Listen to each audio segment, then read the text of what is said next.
beautiful. And then the top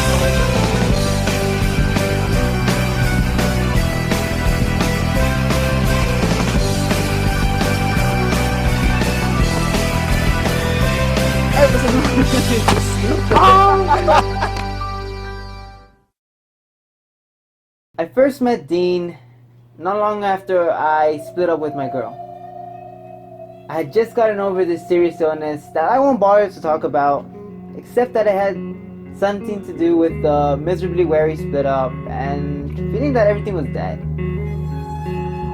I want to say that with the coming of Dean Morietti in my life began the part of my life that I would call my life on the road.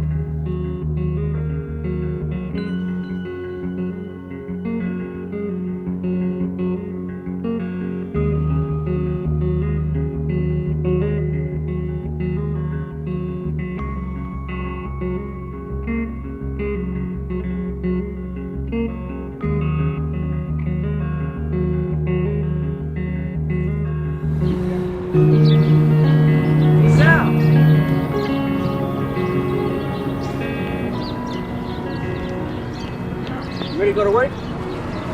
Where have you been? Oh, you know me, just picking flowers from a fur bathing garden. Dude, you're gonna get in trouble. I first met Sal through Chad King, one of my best buds from middle school. Sal's someone you call a nerd, rather. And, don't tell him this.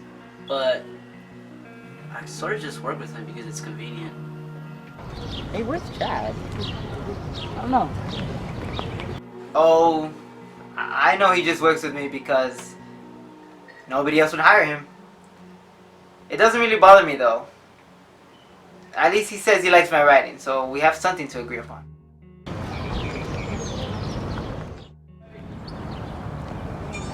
Huh. Speaking of the devil. Hey, where are you guys? Thanks for waiting. Alright, let me catch you guys up.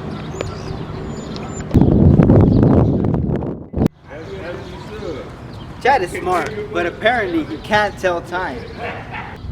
Sure wish I had his brains. He's always got something smart to say. About like philosophy stuff, anthropology, and Indians. I think meeting Dean has added a lot more stress in my life. He's definitely more out there, and I don't know. He's a little slow. He's a little slow. I remember the good old days. I used to be in and out of jail, the back of cop cars. Not too proud of my past. I was never looking for trouble. The trouble always found me. Is he talking about reform school again? Yeah. Don't beat yourself up, Dean. Come on. You've got us. Remember, men make their own history, but they do not do it so as they please.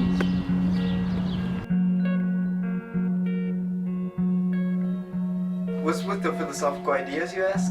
I don't know. I've been reading too much Marx lately. Friday night, boys. It's time to make the city our bitch. Oh wait, I can't. I gotta find out some budget report for the office. And you can count me out. It's your excuse. I really don't want to get involved with people any more than I already have. Matter of fact, I just want to work on my novel. What's the big deal, Sal? Have a little fun. Man, does it have to do with finalizing that project before we go on our big trip east? The trip was your idea. Alright, fine. We've always understood each other on another level of madness. And I let him stay at my house till he found a job. That was like last winter when he was fresh out of prison. Oh, so how's job searching for you, Dean? I actually found a job at the parking lot. Oh, really? Yeah. Yeah, it's great, man. Hey, can you hurry up back there? Yeah, were you kind of walking here? Life is a beautiful thing as long as I hold the string. One night, when Dean ate supper at my house, he leaned over my shoulder and said, Dude, there's a couple of cute bras waiting for us outside. Make it fast. I said, I'll be right with you. I just have to finish this chapter. Oh, you guys are going out with girls? Man, I haven't been out with a girl since last Christmas. But, that was just with my mom. He was simply a youth, tremendously excited with life. And though he was a con man, he was only conning because he wanted so much to live and to get involved with people who would otherwise pay him no attention. Friendly neighborhood Spider-Man, Peter Parker. Dean uses Sal for room and board. This is the basis of their relationship. Ever since Sal's father died, Dean has gotten more involved with Sal. I don't think he seems to mind though. I think Sal really enjoys his company.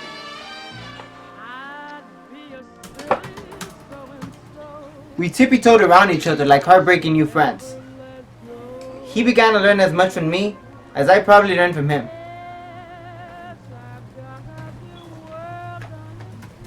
Wow.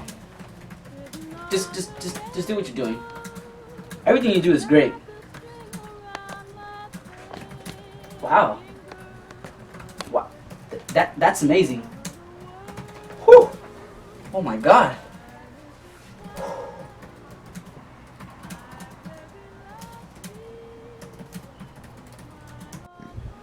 Man, wow! So many things to do, so many things to write.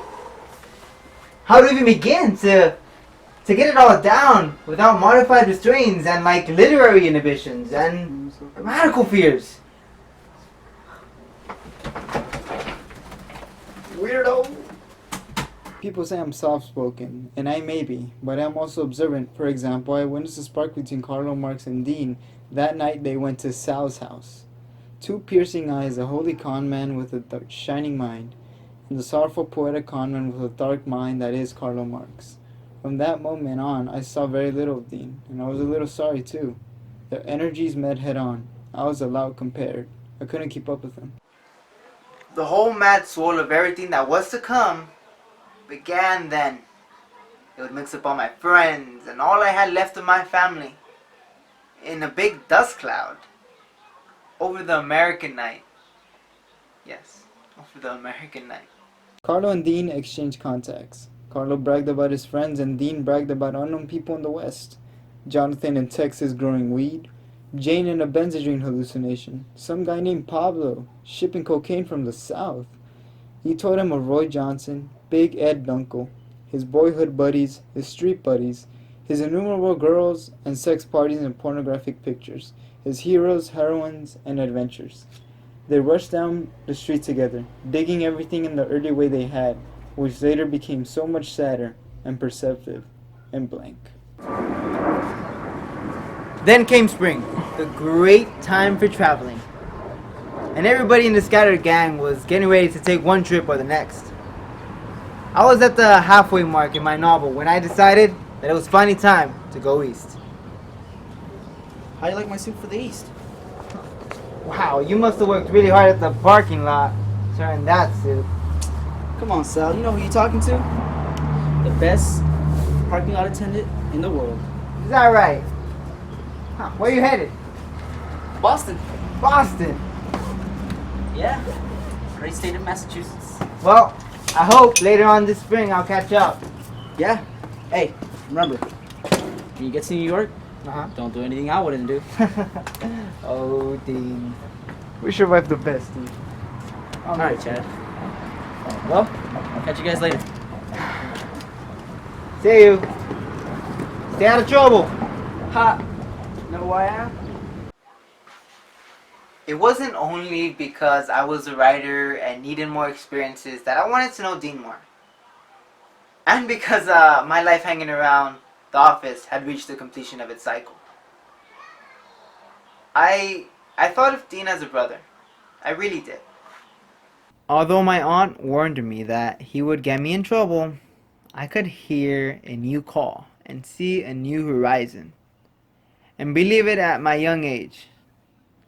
And a little bit of trouble, or even Dean's eventual rejection of me as a buddy, putting me down as he would later, on starving sidewalks and sick beds, what did it matter?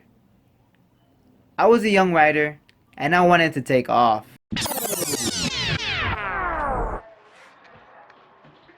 Somewhere along the line, I knew there'd be girls, visions, everything.